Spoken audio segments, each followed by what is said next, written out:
A time when we celebrate the country's immigrant heritage. Of another immigrant done good. Russian soldier Ruslan Anatin surrenders on the battlefield to a Ukrainian drone. However, I also look at their personal circumstances, and their family is also an important factor.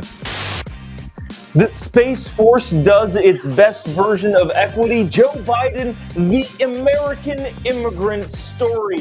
Also free everything for everyone, and some crazy footage of a Russian surrendering to Ukrainian drone. Why that's fascinating. All that and more coming up on this episode of Daily Caller Live. Thanks so much for tuning in. Daily Caller Live starts right now. 2, 1. Here we go! That might be the only brown guy on earth named Jobob. That is actually her name, Jobob. Live from the dingy bunker, completely cut off from the outside world, except for you, fine folks. My name is Jobob. This is Daily Caller Live. Thanks so much for tuning in on today. It is Friday, June 16th, the year of our Lord 2023. So glad you can join us. I think I have my favorite thing that I discovered. I don't know if I would necessarily call myself a quote-unquote journalist in the traditional sense of the form or sense of the word, but I came across something that I don't think anybody else is talking about, and finally I have the opportunity to share it with you. The immigrant story of Joe Biden. Now, yesterday Joe Biden was premiering some movie at the White House during I guess it's Immigration Month, something like that. I thought it was Pride Month. I also thought it was Juneteenth month. Whatever, I don't know. All of the things happen. Whatever. Anyways, I want you to watch this. This is just him talking about immigration and immigrants being great for the country, and I do believe that. Not in any way, shape, or form of what's happening at the border right now. That's not what was intended by anyone ever at any point in time. But it's some immigration month. Watch this clip, and then we'll get to the fun and somewhat, I don't even know if it's spicy. Just watch this. Check it out. That's why it's fitting we host this screening during Immigrant Heritage Month. That's what this is. A time when we celebrate the country's immigrant heritage. I want you to know, Jill and I, we see you, we value you. We are indirectly a part of you because of our heritage as well in different ethnicities. But when we came, we were not welcome. Yeah, so it's Immigrant Heritage Month. Okay, fine. It's so many, everything has a month, it's all a thing. Who cares? But I finally get a reason to play this next clip, which is not aired on American TV. It was a news show that happened late at night on one of the BBC channels. So let me just set the scene for you really quick. Joe Biden talks about immigration and immigrants coming in. His family is a family of immigrants and all that sort of stuff. But how long do you get before you no longer get to claim the whole immigrant thing? My dad is an immigrant, so I don't call myself an immigrant by any stretch of the imagination, but I say, we grew up in, I had an immigrant parent. And so that, yeah, I'm wondering if I don't necessarily consider myself an immigrant. I'm an American. If I don't consider myself an immigrant, how long is it before you continue to, calling yourself an immigrant no longer is technically, logistically, all of the things possible? This is a clip from a British news channel. My wife and I were in London, just to set the story up really quick, in March. And about that time, Joe Biden was in Ireland for some reason. There was something going on that, it was before the debt ceiling. There was something pretty major going on, and I forget what it is, but he was like off in Ireland, like doing, I don't know what he was doing. There was no diplomatic reason. He was just in Ireland for like 7 days. But anyways, he was in Ireland, so the BBC, when we were in London, were covering it. And we're watching this news show. It's like 10 o'clock at night in London. This late night BBC news show talking about Joe Biden being in Ireland.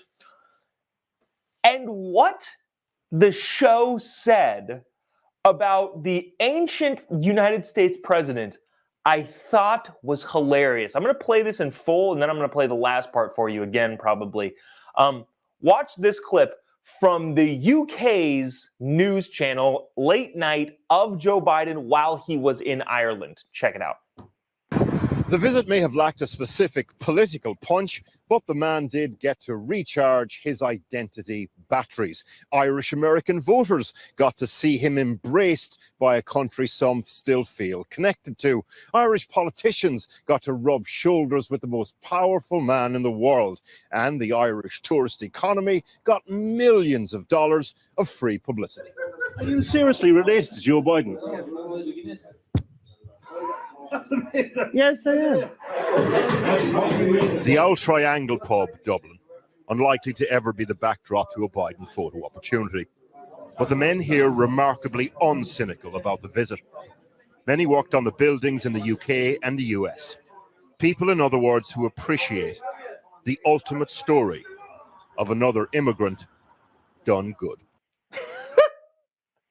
So the way that they end it, I thought was freaking hilarious. They're calling Joe Biden himself another immigrant done good. First of all, I'm pretty sure grammatically it's done well, but that's not what we're talking about here. The British media called the President of the United States an immigrant, which is like, what? Somebody in the comments, it's gone now, but somebody said something along the lines of like, if you weren't born here and you came here, you're an immigrant. Anybody else is not. It's just not how it works. And so then, of course, I went back and thought, okay, well, how long has it been since the Biden family has immigrated here? Was it Joe Biden's dad? No, it wasn't. Was it Joe Biden's grandpa? No, it wasn't. Was it his great-grandpa? Nope, that wasn't it either. It was Joe Biden's great-great-grandpa that moved here in, I think, the 1850s. And then British TV says, an immigrant done well. How long do you get to play that card? I don't get to play that card. And does that make me a first generation? Am I a first generation American? My mom's side has been here for a while. But my dad, is that what it's called? If I'm not playing that card, and I know Joe Biden's not saying, well, I don't think he's saying he's an immigrant. I haven't heard him say otherwise. But the super friendly British media, who was harsh on everybody else except for a Democrat president, ends their story about Joe Biden visiting Ireland with Joe Biden, an immigrant done well. Just for reference, too, Joe Biden's great-great-grandpa moved here. Donald Trump, for reference, his grandpa was the one that moved here, I believe from Germany. So if Joe Biden gets to be an immigrant in the eyes of the British media, does that make Donald Trump an immigrant? But they also hit him a lot for the wall thing. Is that how? Someone explain this to me. I just thought that was hilarious. And the fact that Joe Biden yesterday was talking about Immigrant Heritage Month and all of that stuff, I thought it was the perfect opportunity to finally play this video of Joe Biden in the news in a different country and them calling him great-great-great-grandpa, father, a fifth generation person in the country who's 80 years old, an immigrant. I thought it was hilarious saying, an immigrant done well. I know I've said that a million times already at this point. But that's that. He said something else during that speech yesterday that he gave at Immigrant Heritage Month or something. Have you ever heard this term? I've said it a bunch of times. Lies, damn lies, and statistics.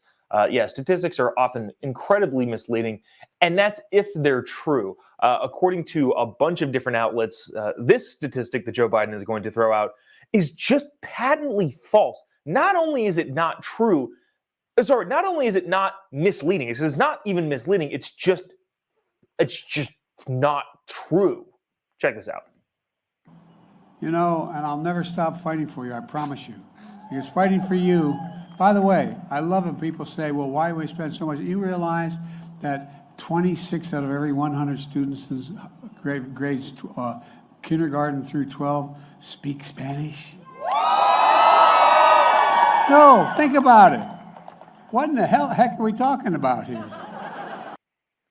I don't know what we're talking about. What did he say? Was it 26? 26, 20? Hold on, let me replay that again really quick. You realize that 26 out of every 100 students is... Okay, 26 out of 100 students. So Joe Biden is claiming that 26% of American students, first through 8th grade or elementary school, whatever grade he's in, 26% of American students speak Spanish. Well, that's interesting because according to 2022 data, only 13% of people in the U.S. speak Spanish. Oh, wait, hold on. Additionally, there's bilingual speakers. Okay, bilingual. Okay, so about 15% of people speak Spanish as a whole in the country. We're talking bilingual and fluent / native language. So apparently, according to the president, what has to happen is more younger generations, double the younger generations, need to speak Spanish. And I don't know if he mentioned exclusively or not, but double the younger generation speaks twice as much Spanish in the United States of America. Yeah, I'm going to go ahead and call BS on that. Like I was talking about earlier, my dad's an immigrant. He spoke a different language that I don't speak. Chances are, it's not that the younger generation is going to speak more of the old language of the family. Again, there's lies, damn lies, and statistics, and then there's just making stuff up. Like, had he said, 1 in 12 unicorns use a bidet hose instead of toilet paper. I don't know why. I don't know why that came to my head.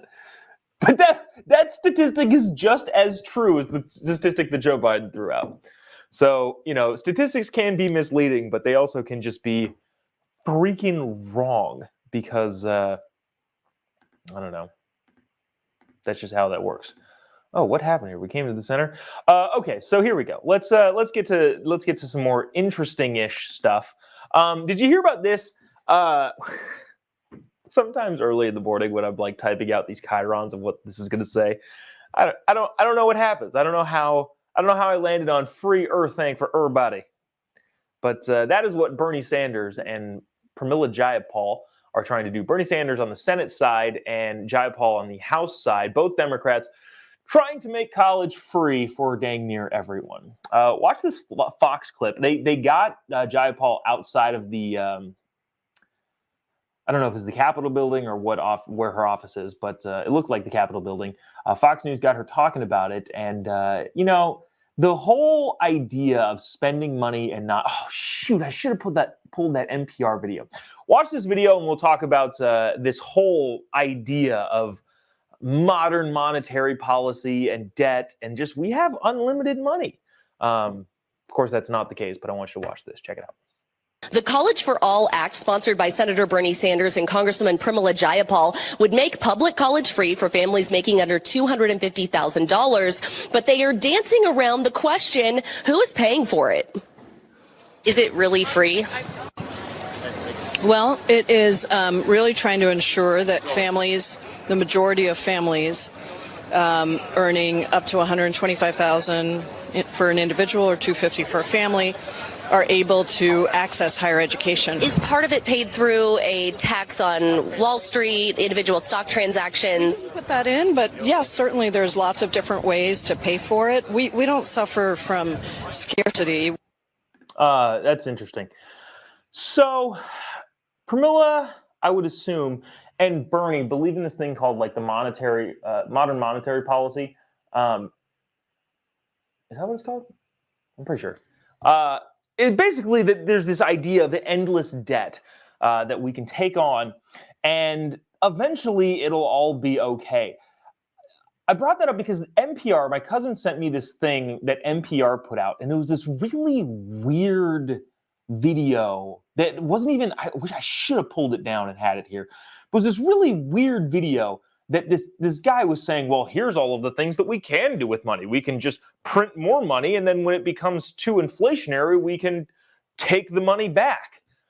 Not forgetting to mention that, yeah, well, first of all, you can't control inflation as much as you think you might be able to. If you issue more and more and more and more and more debt, yeah, that's just how inflation works.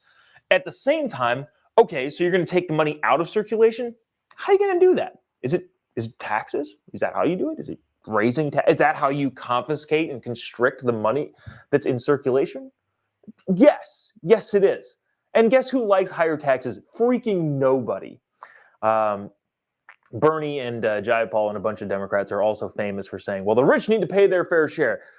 Okay, you want to talk about personal income tax? The rich pay the overwhelming majority of that, as well as the overwhelming majority of all the taxes. So how much is enough in quote-unquote taxes, or sorry, quote-unquote, their fair share in taxes? And I'm not defending the rich here. I'm just saying, like, at what point do you completely absolve the advantage of making more money? When do you abolish the incentive to become wealthy by the amount of taxes that you're going to levy on people that do so? Now, of course, that is not something that Bernie Sanders believes. We won't get into this. This is not going to pass.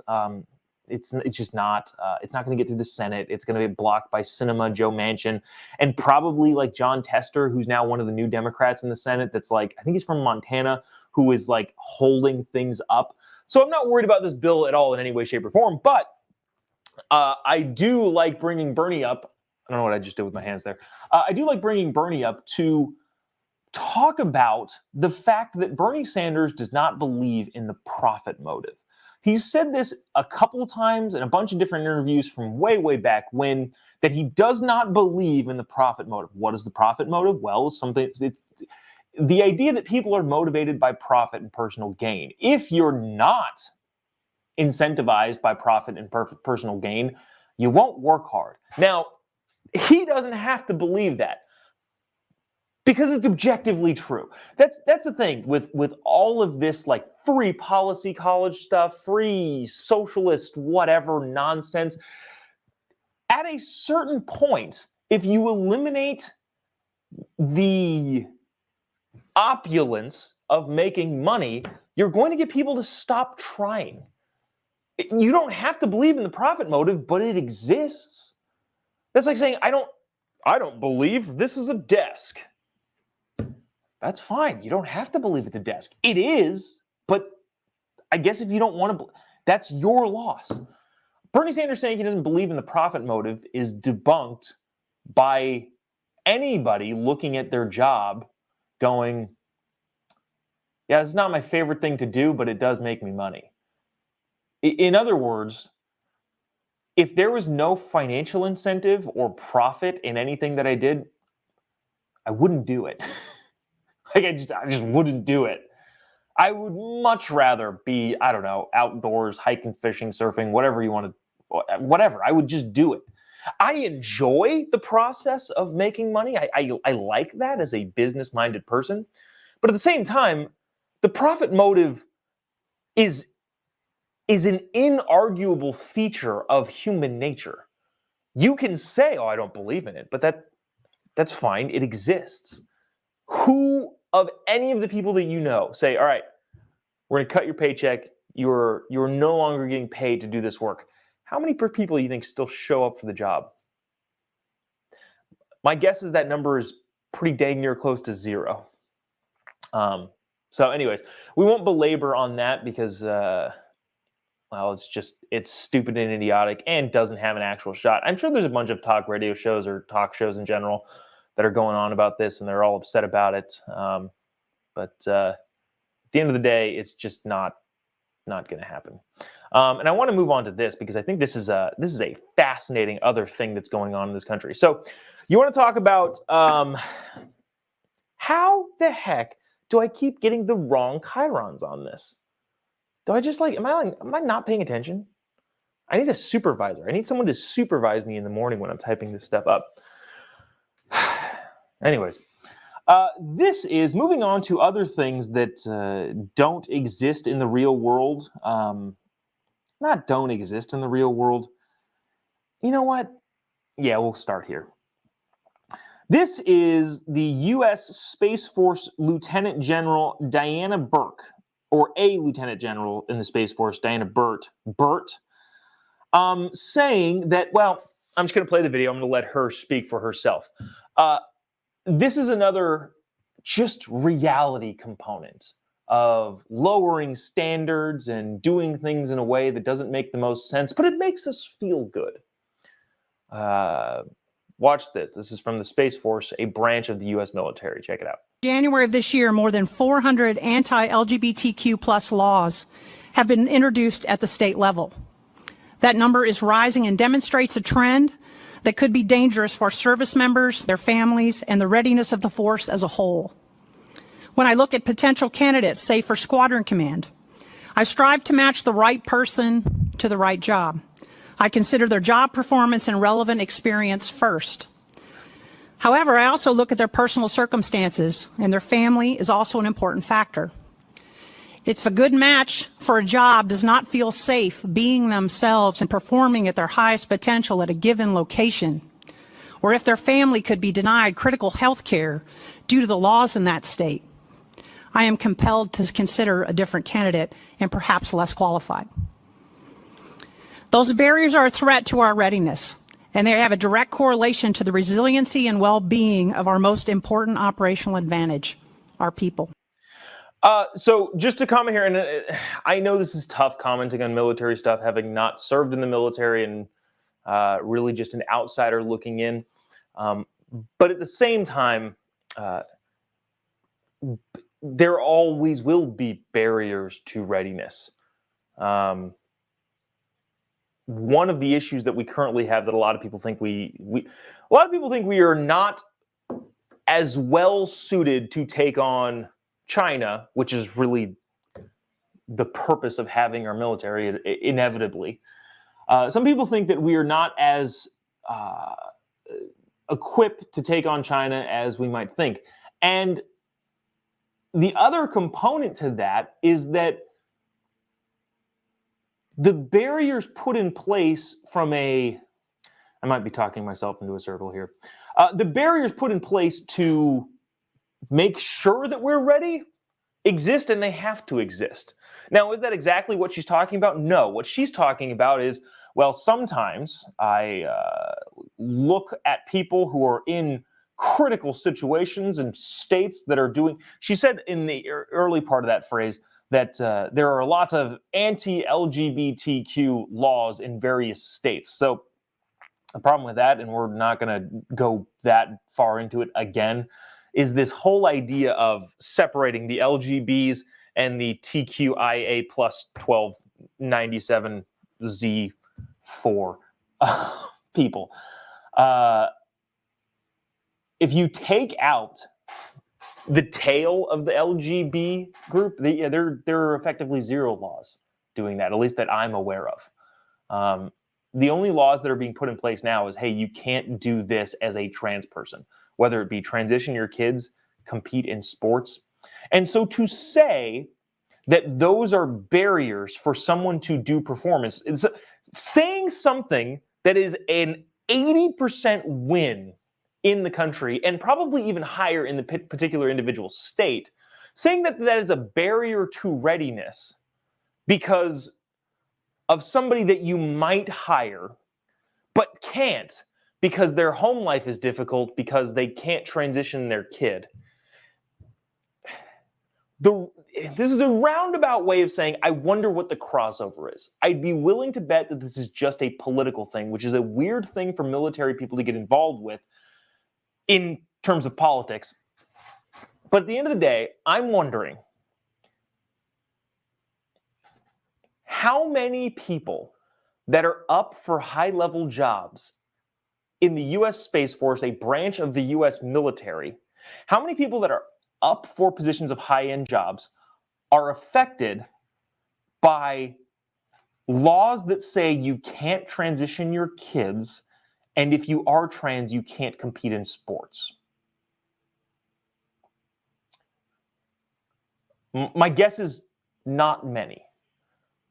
And so what I'm trying to say ultimately is that this is a weird thing for somebody to say in the position that they're in, and seems to be almost entirely political. Because like I said a number of times, if you look at the actual bills that are being passed in various states, one, I should have brought them. I still don't have this map, but there's a map at the on the New York Times. In the New York Times, it said, "Map of the U.S. These are all the states where these laws existed 10 years ago, and these are all the states where it exists now." And it was like a huge change. Like, yeah, nobody needed a law that said a dude can't compete in women's sports. Nobody needed a law that said, yeah, you can't mutilate or ruin your kid's future because they feel something. And so the idea basically being, you know, you can try politically to loop in the LGBs to the TQIA plus community, but in the end, I don't think it's going to work. And that's what she's trying to do. She's trying to say, well, I have personnel that might be in a gay relationship that are affected by these laws. No, they're not. They just aren't. It's just factually not true. If they are affected emotionally by a law that they don't like, I don't want that person in charge of anything, military or otherwise. At the end of the day, this is just a political statement that is ridiculous.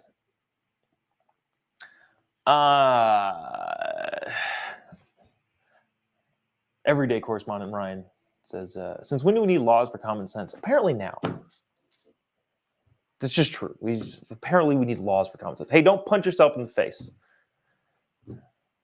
We don't. Never mind. That's a whole other tangent that we won't get on right now.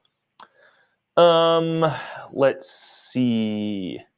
You know what? We're gonna go this really briefly. We're gonna do this. I was thinking of just skipping this and going right onto the weekend, but I thought this video was fascinating. And this, I think, ultimately is like a culmination of when the rubber meets the road and you're actually in a militaristic situation. None of this gender, trans, queer nonsense matters. Like, it doesn't. I want you to watch this video, and this is just the reality of the situation on the ground in Ukraine. We don't cover a bunch of Ukraine stuff because there's a ton of people doing that. And it's also so nuanced of like, should we be sending money there? Should we stop sending money there? And the people who say we should send money there are also pointing out, some of them make good points of, yeah, the Russian military, which is one of our biggest adversaries, is entirely depleted now, and if we need to pay to do that, that's fine. And then there's other people saying, you know, well, that money that's being sent over there is siphoned, and there's other people saying, well, no, it's not money, it's weapons. It's just convoluted and crazy. The bottom line is, there is real world devastation going on in Ukraine, and keeping that sort of stuff in perspective makes you look at some of the stuff that we're fighting about here and go, why does any of this matter? Because in the end of the day, it doesn't. I want you to watch this video. This is from ABC News.